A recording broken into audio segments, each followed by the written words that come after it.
Scan for Sovi, your AI bestie. I got your back. Center of mass questions look scary, but this one snaps into place fast when you focus on what external force actually controls the whole rocket system.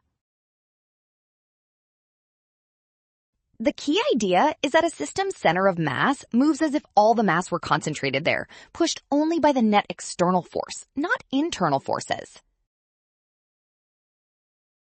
For both rockets, the only external force acting during flight is gravity, so each center of mass has the same downward acceleration and keeps the same projectile-style path.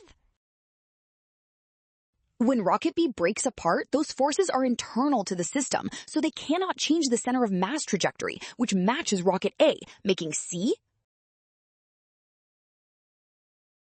Well done! Option C. Scan now, don't rush signs or wording.